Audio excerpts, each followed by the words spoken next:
आप देख रहे हैं बहुजन इंडिया न्यूज़।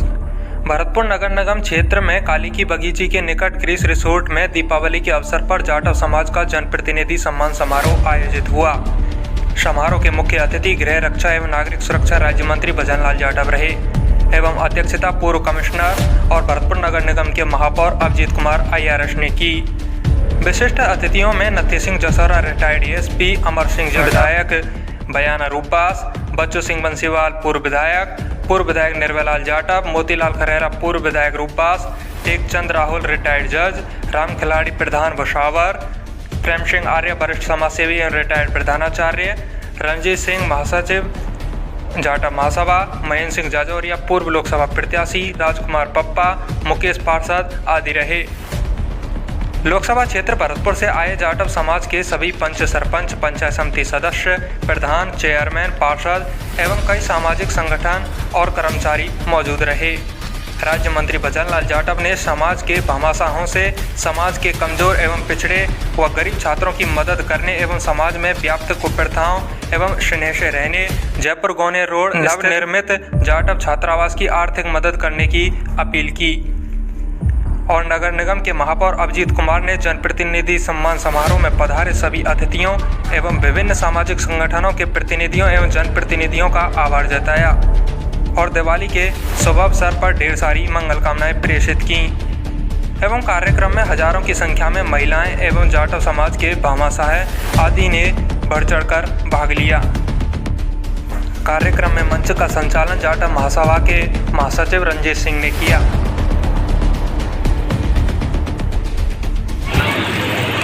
सबसे पहले तथागतम गौतम बुद्ध भगवान और भारत संविधान रचयिता बाबा साहब के चरणों में शत नमन और मंच पर विराजमान भरतपुर के प्रथम नागरिक आदरणीय अभिजीत कुमार मिया जी, जाटव समाज के हमारे प्रदेश के अध्यक्ष आदरणीय नत्थी सिंह जी, और यहाँ से चले गए अभी एक्स MLA बयाना बंसीवाल जी, एक्स MLA यहाँ से चले गए बयाना रूपबास अभी बंसीवाल निर्भयलाल जाटव जी, आदरणीय मोतीलाल खरेरा जी पूर्व विधायक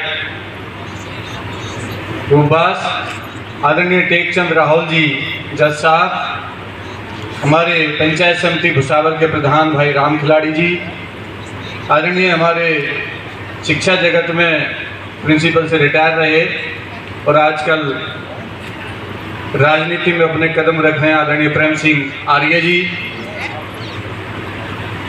और प्रदेश के महासचिव भाई रणजीत जी जो भी जयपुर से चल के आए हैं, महेंद्र जाजौरिया जी जो आपने स्पीच सुना था, बहुत अच्छा समाज के प्रति इनका लगाव है, आदरणीय और मंच पर विराजमान हैं हमारे जो प्रदेश के हमारे अंबेडकर संघ के जो प्रदेश अध्यक्ष हैं भाई विजय सिंह जी, आदरणीय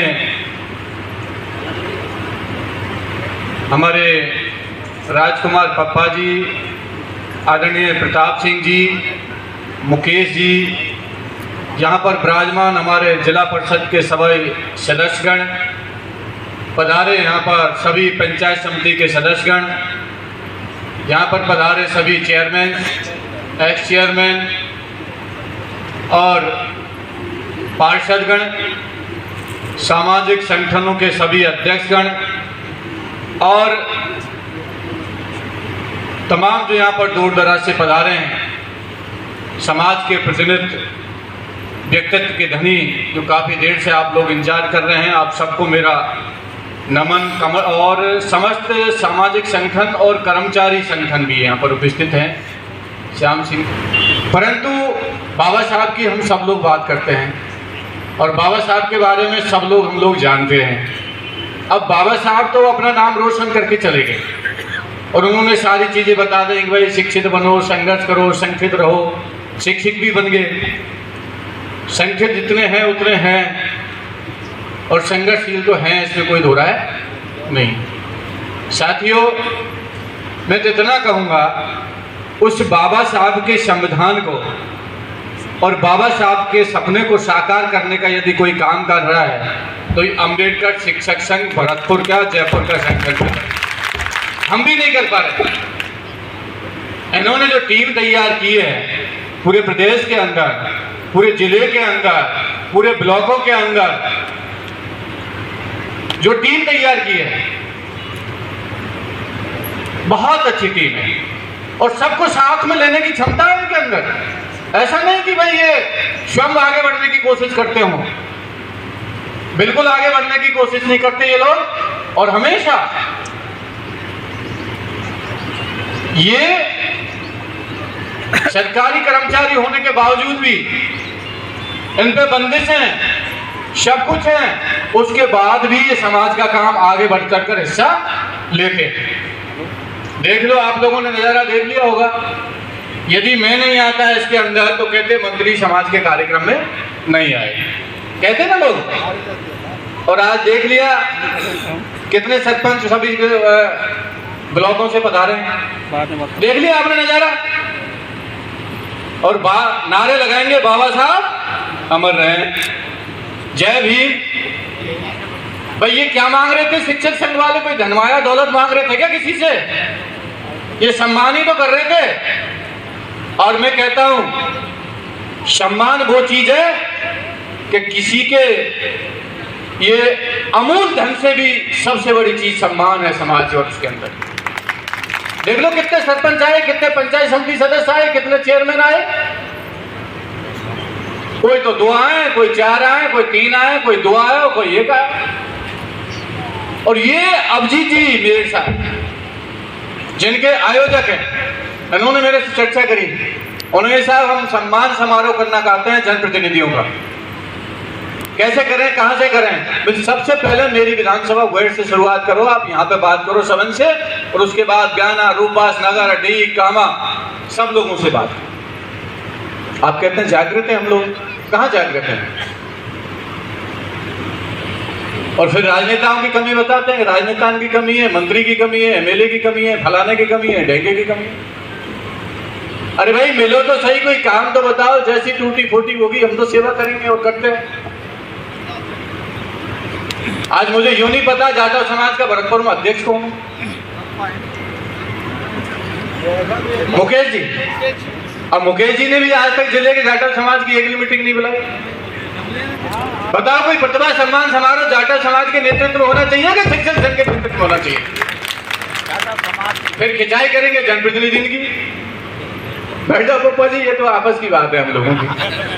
मेरा हो, चाहे जनप्रतिनिधि हो, चाहे अपने सामाजिक कार्यकर्ता हो, चाहे हम गवर्नमेंट एम्प्लॉइज हो, हम सब लोगों को मिलकर काम आगे बढ़ के करना चाहिए।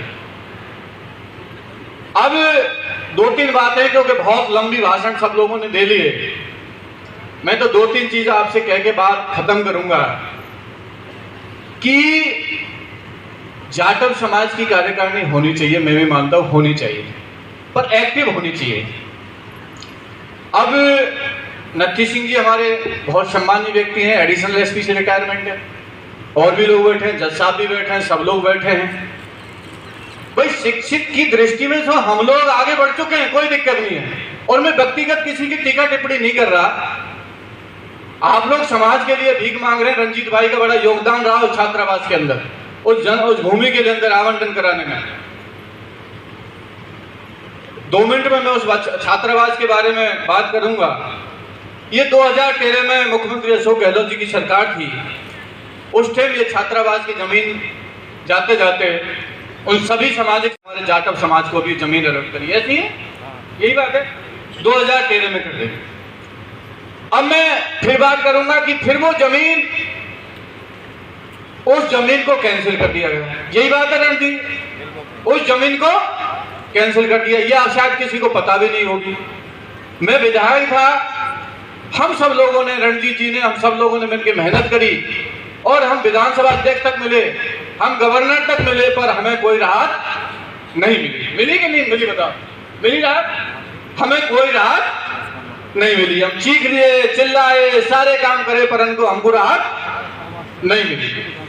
अगर एंड में जाके हमें माननीय हाई कोर्ट का हमें सहारा लेना पड़ा, सोना जी, हमें माननीय हाई कोर्ट का सहारा लेना पड़ा, और हाई कोर्ट का सहारा लेके हमने वहां से कोर्ट से स्टे इस समाज के संगठनों, जो कमेटी प्रतिनिधि हम लोग जा नहीं सकते, इस समाज के संगठनों प्रतिनिधि लोगों ने उसमें जाके स्टे लिया, और स्टे लेने के बाद वो उसके बाद सरकार चेंज हो गई। अब फिर जब सरकार आ गई तो हमने कही भाई ये तो आज मैं कुर्सी पे हूं, कल को नहीं रहूं, ये कुर्सी किसी ऐसा नहीं है कि हमारे पास रहे तो जाती रहती है कुर्सियां, परंतु मैंने कही इसका उद्घाटन होना चाहिए, इसका शिलान्यास होना, उद्घाटन नहीं इसका शिलान्यास होना चाहिए। उसमें सब लोगों ने हमने मेहनत करी और उसमें सब लोगों को इन्विटेशन दिया। उसमें शिक्षा की दृष्टि में जो हमारे अग्रणी है, IAS, IPS, RS जितने लोग हैं, RPS, सबको हमने निमंत्रण दिलवाया, भाई कोई रह ना जाए, कल को ये कहते भाई हम लोग रह गए। सबको निमंत्रण दिया। कार्यक्रम मुख्यमंत्री जी ने कहा कि मैं खुद उसका शिलान्यास करना चाहता हूं, और उसमें सब लोग आए, उसका शिलान्यास भी हुआ, और खुद मुख्यमंत्री जी ने उसमें 5 लाख रुपए दिए। माननीय सुभाष गर्ग जी ने उसमें योगदान दिया 5 लाख रुपए का, थोड़ा बहुत मैंने भी दिया और लोगों ने भी दिया, ऐसे करके हमारे पास 40 लाख रुपए की प्राप्ति हुई, और उसमें भरतपुर जिले का बड़ा योगदान रहा। मुझे इसमें कहने में कोई दिक्कत नहीं कि भरतपुर जिले का उसमें बड़ा बढ़ चढ़कर लोगों ने हिस्सा लिया, परंतु मैं राजनेता ने तो सब लोग दुनिया कोस देगी, मैं मानता हूं कोस देंगे, हम तो गाली खाने के लिए बनाए हैं, जहां जाएंगे वहां गाली मिलती है, परंतु बाबा साहब का सपना साकार करते हो और शिक्षा की दृष्टि से भूल जाते हैं, जब अच्छे पदों पर पहुंच जाते हैं तो अपने बाप को भी पहचानने से इनकार कर देते। ये कौन है? समाज का व्यक्ति कौन है? और समाज का कहीं कोई काम पड़ जाए और समाज को कहीं दान देने की जरूरत पड़ जाए तो फूटी कौड़ी देने को काम वहां पर नहीं करेंगे। क्यों भैया? किताब तो बाबा साहब की पढ़ी, जयकारे बाबा साहब के लगाते हैं, नाम ऊंचा रोशन करने की बात करते हैं, और लेना देना एक नहीं। तो भैया कैसे बाबा साहब के सपने साकार करेंगे आप लोग बताइए भाई, कैसे बाबा साहब को सपना साकार होगा? बाबा साहब का सपना तो तभी साकार होगा ना जब तुम शिक्षित बनेंगे, और शिक्षित बनेंगे तो कैसे बनेंगे? आज गरीब का बच्चा जयपुर में जाके कोचिंग ले सकता है क्या? नहीं ले सकता। गरीब का बच्चा जयपुर में जाकर रह सकता है क्या? नहीं रह सकता, उसके पास व्यवस्था नहीं है। आज देश आजाद होने के 70 साल बाद भी गरीब का बच्चा कोचिंग नहीं ले सकता, उसके पास धन की व्यवस्था नहीं है, उसके पास चप्पल नहीं है, उसके पास कपड़े पहनने के नहीं है, और उसके अंदर टैलेंट है, वो पढ़ने लायक है और वो पढ़ सकता है, और वो तभी पढ़ सकता है जब उसके लिए वहां कहीं रहने की व्यवस्था बन जाएगी, कहीं ठहरने की व्यवस्था बन जाएगी, कहीं कोचिंग की व्यवस्था उसको बन जाएगी। हम चाहते हैं, संगठन भी चाहता है, हमारा सपना भी है। मैं मेयर साहब का धन्यवाद करना चाहूंगा कि मेयर के साथ साथ हमारा एक बच्चा घूम रहा था, अभी वो खड़ा सामने, इसकी पहल को धन्यवाद करना चाहूंगा। इसने फ्री कोचिंग की व्यवस्था जयपुर के अंदर स्थापित की, इस बच्चे ने फ्री कोचिंग की व्यवस्था, और उसमें धन्यवाद करना चाहूंगा मेयर साहब का, इन्होंने फ्री कोचिंग वहां पढ़ाने का काम किया, उसमें IAS की कोचिंग के अंदर फ्री कोचिंग की IAS के लिए। कितने RS गए उसमें पढ़ाने के लिए मुझे बता देना, कितने IAS गए उसके अंदर पढ़ाने के लिए मुझे बताना, कितने लोग गए पढ़ाने के लिए? ये बच्चे के पास पैसे हैं क्या? आपके सामने 3-4 घंटे से खड़ा है ऐसे, इसके पास पैसे हैं क्या जो फ्री कोचिंग पढ़ा रहा है? इसके पास पैसे नहीं है। इसमें टीचरों की व्यवस्था है क्या पढ़ाने की? नहीं है। इसको हम तो मजबूत कर सकते हैं उस कोचिंग के लिए, और जिस दिन कोई बच्चा उसके अंदर पढ़ जाएगा वो जीवन में याद करेगा कि मैं इस कोचिंग में पढ़ के आया था, और उस कोचिंग में एक बच्चा भी निकल गया। मैं नहीं करता 100 बच्चे, 10 बच्चे और 5 बच्चों की बात, जिस दिन उसमें से एक बच्चा भी निकल के पहुंच जाएगा वो व्यक्ति जिंदगी भर आपका एहसान नहीं भूले। और मैं कहता हूं भूल जाए कोई दिक्कत नहीं, हमें दुख मलाल नहीं है, परंतु परमपिता परमेश्वर तो देखेगा कि ये किसने भला किया और किसने बुरा किया। इसलिए समाज के जो प्रबुद्ध लोग हैं, चाहे वो रिटायर आईएएस हो, चाहे रिटायर आरएस हो, चाहे अन्य पदों पर रहो, चलो हमारी बंदिश तो हो सकती है, हम तो मानते हैं, वो लोग तो फ्री हैं, आजाद है ना भाई, क्या दिक्कत है। एक संगठन बनाइए, और मैं ये नहीं कहता कि एक समाज के व्यक्ति की बात कर रहा हूं, समाज का कोई व्यक्ति हो, गरीब हो, और किसी भी समाज को हो, यदि गरीब है और बीपीएल है और वो पढ़ना चाहता है तो उसकी व्यवस्था करिए, इस झंडा को बुलंद करिए, एक दूसरे की टांग खींचना बंद करिए। आज हम लोग किस में जाते हैं, भजनलाल बढ़िया कुर्ता पहन रहा है, इसकी बढ़िया है, बढ़िया घर में रह रहा है, भाई ये तो बढ़िया कपड़ा पहन रहा है, इसके गबड़े कपड़े में गंदे कैसे करूं। एक दूसरे की टांग खींचते, चाहे वो गांव में कोई व्यक्ति हो, अच्छा पैसे खा कमा रहे हैं, इस पे कैसे मुकदमे लगने चाहिए, इसके बच्चे नौकरी लग गए, इन पे कैसे मुकदमा लगना चाहिए। ये चीजें हैं हमारे सामने, हम फेस करते हैं। और मैं कहता हूं, दिल खोल के कहता हूं कि कई बार लड़ाइयां कहां होती हैं, लड़ाइयां आपस में कम होती हैं, समाज में लड़ाइयां कम होती हैं। और एट्रोसिटी एक्ट में देखो सत्य भी होता है, परंतु दूसरे लोग क्या करते हैं ना, एक के कंधा पे इधर राख रख दिया, दूसरे के कंधा पे इधर राख रख दिया, तो को धन मैं दे दूंगा, तेरे को धन मैं दे दूंगा, और दोनों के मूड फ्राई को काम कर दिया। मैंने देखा है कई व्यक्तियों की डेथ हो गई, मैंने देखा है, और उन्हें लड़ाने की भूमिका उनकी लोगों मुख्य होती है, नहीं मानते, समझाते हैं, मानते नहीं है, खूब बैठाते हैं, कोशिश करते हैं भाई लड़ो मत, आपस में कोई दिक्कत है तो बताओ, हम मदद करेंगे। नहीं साहब वो फलाने आदमी से बात कर ले, बातें का बात कर ले भाई, तोते बात करना, तू बता ना तेरी परेशानी क्या है। नहीं मानेंगे। परंतु इन लड़ाई झगड़ों में जो पैसा व्यर्थ होता है, उसको यदि बच्चे की हम लोग पढ़ाई लिखाई में लगाएंगे तो निश्चित तौर पर वो बच्चा कहीं ना कहीं प्रतिनिधित्व निकलेगा। भाई हम तो जैसे हैं टूटे फूटे आप लोगों के सामने हैं और आपकी सेवा करते हैं। मेरा तो आप सब लोगों से विनम्र निवेदन है, आज समाज के जो संगठन यहां पर बैठे हैं, मेयर साहब की क्या जरूरत पड़ी थी, हम सब लोगों को बुलाया है। भाई जब कोई अभी तो वर्तमान में मेयर है, इनको कोई लोग चाहते हैं कि भाई कहीं ना कहीं जो शोषित दलित शोषित पिछड़े लोग हैं, ये सब लोग एक मंच पर बैठे। हमारी पार्टी अलग हो सकती है, हमारी विचारधारा अलग अलग हो सकती है, परंतु हम सब लोगों को एक मंच पर बैठना पड़ेगा और बैठकर आगे बढ़ना पड़ेगा। हम सब लोगों को मजबूत करना पड़ेगा और आगे बढ़ना पड़ेगा। क्या 40 लाख रुपए में छात्रावास बन जाएगा? क्या बताओ, बन जाए तो 40 लाख रुपए में छात्रावास बन जाएगा? क्या जोर से बोलो आप लोग, 40 लाख रुपए में छात्रावास बन जाएगा? नहीं बनेगा। उसमें लागत है वो, और नक्शा है 8 मंजिल का, नहीं बन पाएगा, नहीं बन पाएगा।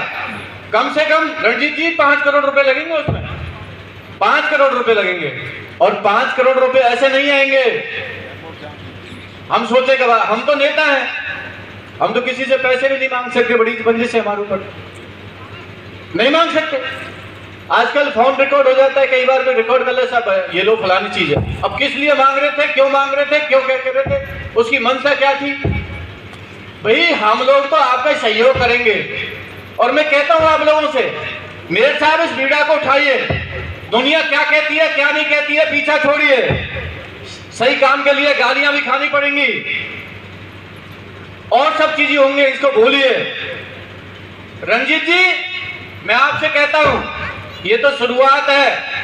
आज भरतपुर जिले में मीटिंग हुई है, अब हम धौलपुर में भी करेंगे, करौली में भी करेंगे, सवाई माधोपुर भी करेंगे, और हम लोग अलवर में भी मीटिंग करेंगे। चाहे हमें कुछ करना पड़े, चाहे किसी से भीख मांगनी पड़े, हम लोग करेंगे। अब अंबेडकर शिक्षक संघ ने कितना पैसा दिया है, जो कितना इन्होंने उसमें योगदान दिया है उस छात्रावास के लिए। साथियों मैं इसलिए कह रहा हूं ये चीजें कि हम लोग पीड़ित हैं, अत्याचार होता है, हम मानते हैं, हम लोग भी मदद करते हैं। तो भी सोचना पड़ेगा ये लड़ाई झगड़ों में उलझेंगे तो हमारे बच्चे नहीं पढ़ लाएंगे, और गलत है तो गलत है, उसके साथ हम लोग निश्चित तौर पर खड़े रहेंगे। अब लोग, मैं बात करता हूं, एट्रोसिटी एक्ट खत्म हुआ, पिछली बार की बात है, पिछली बार हुआ ना खत्म, और पूरे राजस्थान में उसका धरना प्रदर्शन हुआ, पूरा धरना प्रदर्शन हुआ, पूरे भारतवर्ष के अंदर रैलियां निकली। वो तो किसी व्यक्ति का काम नहीं था, वो तो पर्सनल मेरा भी काम नहीं था, एट्रोसिटी एक्ट। अब गवर्नमेंट एम्प्लॉइज वाले के तो हम क्यों जाए रैली में? राजनेता यूं कहे कि भाई हमारा कहीं नुकसान तो नहीं हो जाए, हम क्यों जाए रैली में? सच्चाई बता रहा हूं मैं। उसके बाद में, क्यों साहब गलत तो नहीं कह रहा मैं? सच्चाई है, कड़वा है। और भैया हम लोग तो रैली में गए और इसमें कार्यक्रम में सम्मिलित हुए। भरतपुर के फर्स्ट पेज पे छप गई, मंत्री के नेतृत्व में दुकानों की लूट, छपी भरतपुर के फर्स्ट पेज पे। तो मेरा कहने का मतलब यह है कि समाज का और अत्याचारों का, यदि विचारधारा हमारी अलग अलग हो सकती है और सब चीजें एक हो सकती है। मैं राजस्थान सरकार में मंत्री हूं, मैं निश्चित तौर पे कहता हूं, माननीय मुख्यमंत्री जी से भी चर्चा होती है, ऐसा नहीं है कि उनसे चर्चा नहीं होती है, उनसे भी हमारी चर्चा होती है। कहीं कोई कमी हमारे पास रह जाती होगी तो निश्चित तौर पे मैं आपको विश्वास दिलाता हूं, हम सब लोग मिलके गरीब, शोषित, पिछड़े लोगों को हम लोग आगे बढ़ाने का काम करेंगे। परंतु हम सब लोगों को मिलके एक जाजिम पे आना पड़ेगा। और नेताजी, हम तो यूं ना करें भाई, राजनेता हैं, हम तो 5 साल सेवा कर रहे हैं, गांव में चले जाएं, गाली खां में अब आया मंत्री मिलने के लिए, अब आया मेरे विधायक के लिए, कोई ट्रांसफर 10 काम है और एक नहीं है तो उस 9 पे हमारा तो सुबड़ा साफ है। भाई क्या करा दियो? 9 तो करा दिया, आखिर तो थोड़ी कराया, पर करा दियो भाई दादा। मैं वो हाथ जोड़ के निवेदन करूंगा आपसे, हमारे तो 5 साल में एक ही तो काम पड़ा है, बताओ क्या काम पड़ा? एक बटन ही तो दब्बा में, आप पे बताओ क्या काम करें? बताओ, और कुछ मांगते हो आपसे? धन, माया, दौलत, और कुछ मांगते हैं कि आप बताओ? कोई नहीं मांगते।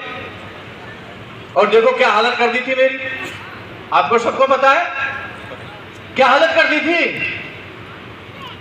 पप्पा जी गलत थोड़ी कह रहा हूं मैं। अब तो समाज का काम, तो दादा हम तो राजनेता है, पूरे 5 साल सेवा करें भाई, हम कुछ मांग थोड़ रहे हैं अगला, एक बटन ही तो दबाते हैं 5 साल में, और क्या करते हैं बताओ भाई? 1 रुपया हमें किसी से चाहिए नहीं और कुछ चाहिए नहीं, पर राजनेता होने के नाते इतना तो हमारा दायित्व बनता है। और मैं कमजोर नहीं हो रहा इसमें, हम कमजोर नहीं हो रहे इसमें, मैं कमजोर नहीं हो रहा, आप कमजोर हो रहे हो उसके अंदर। यदि मैं आज मंत्री हूं, विधायक हूं, तो सब आप लोगों की देन ही तो है। और मैं नहीं होता तो जो भी काम तुम्हारे हो रहे हैं, मैं सच्चाई मान रहा हूं कि वो भी कामों में कहीं ना कहीं दिक्कत आती है। आज सब लोग यहां पर पधारे हैं, आपको मेरी तरफ से धन्यवाद। और नवनिर्वाचित यहां पर तमाम सरपंच, पंचायत समिति सदस्य, प्रधान, चेयरमैन, पार्षद, सबको धन्यवाद और शुभकामनाएं। और मेयर साहब, आपने ये कार्यक्रम रखा, धन्यवाद। मेयर साहब का हमेशा लोग इनके बारे में भी मेरे पीछे पीछे खूब कहते हैं, पर मेयर साहब का हमेशा लक्ष्य रहता है, मैं ईमानदारी से कहता हूं भाई, इनको क्या है, इनका एक बेटा तो जब विदेश में सेटल हो गया, एक बेटा इनका जयपुर में सेटल है। ये सिर्फ समाज के लिए बढ़ चढ़कर हिस्सा लेने का काम करते हैं और समाज को जोड़ने का काम करते हैं। शोषित, पिछड़े, कोई वर्ग का आदमी हो। अब बंदिश तो हमारी है, ये मेयर है, हमें तो सर्व जातियों का को साथ में रख के चलना। हम मंत्री हैं, विधायक हैं, हमें भी ज्यादा, हमारी भी कुछ बंदिशें होती हैं, परंतु जितना हो सकता है बंदिश से निकल के हम कोशिश करते हैं। मेयर साहब ने, मैं ईमानदारी से कह रहा हूं, आप लोग सब जनप्रतिनिधि हैं, ये नहीं लड़ना चाहते थे एमपी का चुनाव, मैं कह रहा हूं आपसे, बताओ, हम लोगों ने इनसे निवेदन किया कि आप एमपी का चुनाव, मेंबर ऑफ पार्लियामेंट का चुनाव लड़े, नहीं सफलता मिलाई, कोई दिक्कत नहीं।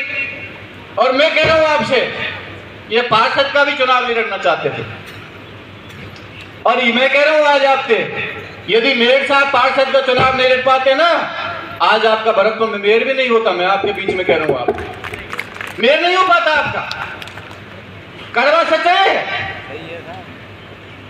अरे जैसे भी हैं, टूटे फूटे जैसे भी हैं, आप ऑफिस में बैठ तो जाते हो भाई दादा, जाते तो हो आप लोग, बिल्कुल आपको कुर्सी तो मिल जाती है और जितना कर सकते हैं उतना हम लोग कोशिश करते हैं, परंतु आप एक दूसरे की इन सब चीजों को छोड़ो और मिलके काम करो। गलती हमसे भी होती होगी, हम नहीं कह रहे हमसे गलती नहीं होती होगी, परंतु बुजुर्गों का काम होता है, यदि हमसे गलती होती है तो हमें मार्गदर्शन करने का काम, अपने से बड़ों से सम्मान करने का काम। ये सब लोगों को सीखिए, समझिए, सीखने की कोई उम्र नहीं होती है। अपने से बड़ों का सम्मान करिए, तभी जाके हम लोग आगे बढ़ पाएंगे। जमीन की, और उसको समाज के लिए हमने मात्र 5 लाख रुपए में सरकार से आवंटित करवाया, और हमने 7 मार्च को माननीय मुख्यमंत्री महोदय और आपके हमारे मंत्री जी और महापौर साहब बैठे, इनके कर कदमों से हमने शिलान्यास करवाया है। वहाँ छात्रावास ही नहीं, सामुदायिक भवन और आपके लिए गेस्ट हाउस भी बना के हम तैयार करेंगे। एक आलीशान भवन बना रहे हैं और आप उसको देखेंगे तो आपको भी अच्छा लगेगा। तो हमारा आपसे निवेदन है कि इसको बनाने में आप योगदान करें। बूंद बूंद से घड़ा बढ़ता है, आपका एक एक रुपया हमारे लिए बहुत कीमती होगा, और हम आपके विश्वास दिलाते हैं कि जो राशि आप हमें देंगे उसकी पारदर्शिता पूरी तरह से होगी। हमारी वेबसाइट है rajchatamahasabha.com, उस पर आप हमारी सारी गतिविधियां देख सकते हैं, और हम उसका अकाउंट नंबर आपके ग्रुप है उन पर डाल देंगे। आप हमें 1 रुपया भी अगर उसके लिए भेंट करेंगे तो हमारे लिए आपका ये जो सहयोग है वो अमूल्य है, और ये हमारे लिए नहीं, ये आपकी जिम्मेदारी है, हमारी जिम्मेदारी है कि हम हमारे समाज को आगे लाने के लिए हम इसके लिए इस जो ये पावन हमने काम हाथ में लिया है इसको पूरा करना आप सभी की जवाबदेही। जितने भी गणमान्य व्यक्ति हैं, सबसे पहले मेरा आप सभी को प्रणाम, नमस्कार, जय भीम। आप लोग यहाँ पधारे उसके लिए मैं तहे दिल से शुक्रिया अदा करता हूँ, और मैं एक ही शब्द में इसको खत्म करना चाहूँगा कि इतनी हमने जिन लोगों को बुलाया वो सभी लोग यहाँ पर आए, इसलिए मुझे को खुश हुआ। एक ही चीज है कि हम किस तरीके से अपने जो हमारे जनप्रतिनिधि हैं, हमारे बुजुर्ग हैं, उनका सम्मान करें। यही हमारे लिए सत्ता प्राप्ति का एक रास्ता है। अगर आप एक साथ मिलेंगे, एक साथ बैठेंगे और अपने जितने भी निर्णय हैं उन्हें चर्चा के बाद में लेंगे, तो मुझे नहीं लगता है कि हम अपने किसी भी उद्देश्य में विफल हो जाए। मैं ये जानता हूँ अक्सर करके जब भी हमारे सामाजिक फंक्शंस होते हैं उनमें डॉक्टर भीमराव अंबेडकर को उद्धृत किया जाता है। कोई कहेगा कि जाए बाबा साहब ने कहा कि अपने घर की दीवारों पे लिख दो हमें इस देश का शासक बनना। कोई कहता है कि बाबा साहब ने कहा कि मुझे पढ़े लिखे लोगों ने धोखा दिया। ये चीजें हैं, एक कॉन्टेक्स्ट विशेष की है, उस समय क्या हालात थे उनमें कही हुई बातें हैं, ये सार्वभौमिक नहीं है, ये सर्वदा सच नहीं रहती। हो सकता है कि हमारी सोच में और जो हमारी वस्तु स्थिति है उसमें कुछ चीजें होती हैं जो हमारे मुताबिक नहीं चल रही, परंतु मैं आपको यकीन दिलाना यह चाहूंगा कि उस समय के हालात देखिए जब डॉक्टर भीमराव अंबेडकर अपनी चरम पर थे, और आज के हालात देखिए कि हम कहाँ पर हैं। हमने बहुत लंबा रास्ता तय किया है और हम ये जानते हैं कि हमने बाबा साहब के विचार को आगे बढ़ाया है, उनके कारनामा को आगे बढ़ाया है। कोई अगर कहता है कि हम उनके कारनामा को पीछे ले गए तो वो गलत कहता है। हमने इसको आगे बढ़ाने का काम किया, उसे पीछे ले जाने का काम किया। कुछ निराशावादी लोग हैं कि बाबा साहब के कारवां कहाँ पर है, मैं ये कहना चाहूंगा कि आप सोचिए उस समय बाबा साहब थे, उस समय हमारे कितने इस तरीके के प्रोग्राम्स लगते थे और अपनी बात को कह सकते थे। आज हम खड़े होकर मजबूती के साथ में, निडरता के साथ में हमने अब हमारे जाटव समाज के प्रबुद्ध जनों के अंदर और विशेष रूप से जो आज इस कार्यक्रम का आयोजन हो रहा है, ये जो सोच पैदा हुई है, जो आज हम यहाँ एक बैनर तले इकट्ठे हुए हैं, इसके लिए मैं आदरणीय राज्य मंत्री भजन लाल जाटव जी और मेयर साहब आदरणीय अभिजीत जी को मैं कोटि कोटि नमन करना चाहूंगा, सत सत नमन करना चाहूं। ये जो मेरे अंदर सोच थी, मैं भी सोचता था,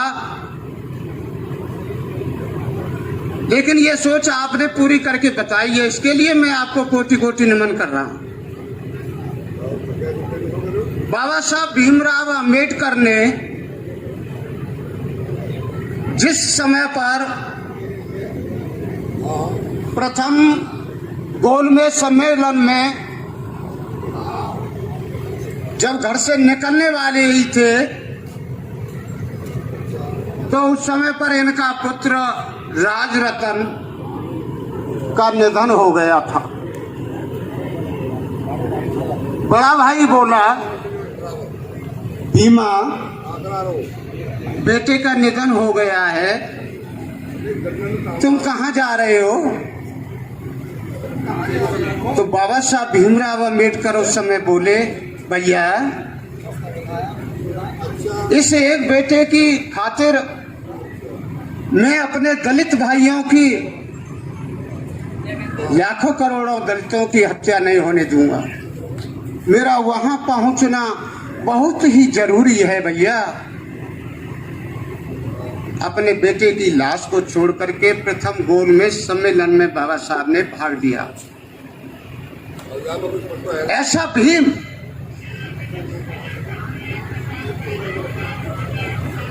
अपने कितने परिवारी जनों को छोड़ा, अपने बेटी बेटों को त्यागा, अपनी स्त्री को त्यागा और अपनी समाज की खातिर सारा जीवन व्यतीत कर दिया। ऐसे बाबा साहब के चरणों में सत सत नमन करना चाहूं। उन्होंने 18 मार्च 1956 को आगरा के अंदर अपने संबोधन में कहा था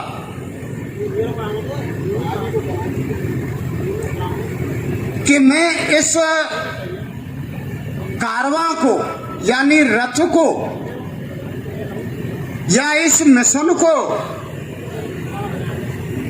जो मैं बड़ी ही मुश्किलों से, बड़ी कठिनाइयों से, बड़ी ही मुसीबतों से, जो आज मैं इस को यहाँ तक खींच के लाया। पंच हो चाहे कोई प्रधान हो, जिला प्रमुख हो, जो भी है, वो एक जाति के आधार पर चलकर आ नहीं सकता है। ये सब लोग, इसलिए हमको जो है ना, एक जाति व्यवस्था, जातिवाद से दूर रहना चाहिए,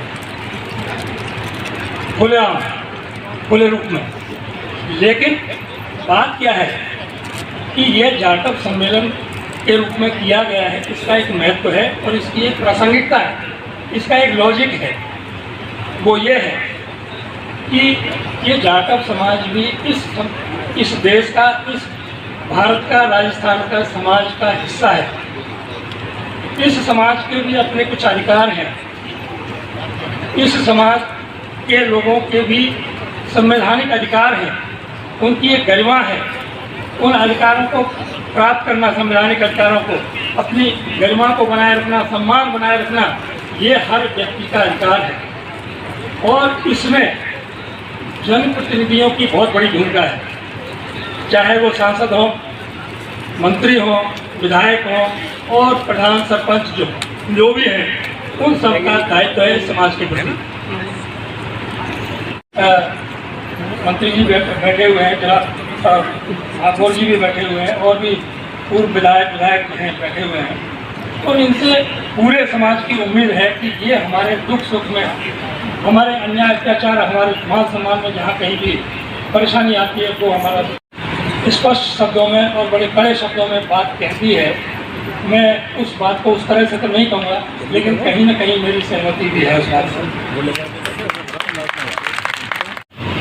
दूसरी पहली बात ये है, कोई भी जाटक केवल यहाँ पर माल बटोरने आता है।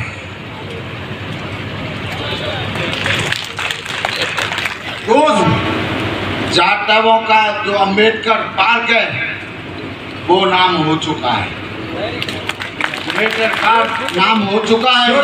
बजा सकते हैं आप मेयर साहब के लिए, क्योंकि उसका नामकरण हो चुका है और जल्दी ही उसकी घोषणा होगी। मंत्री जी के लिए भी इसे मंत्री गलत माना, कोई बुरा माना है, नत्था सी अभी तक उसके पैरों पे कोई भी नेता पहुंचा नहीं।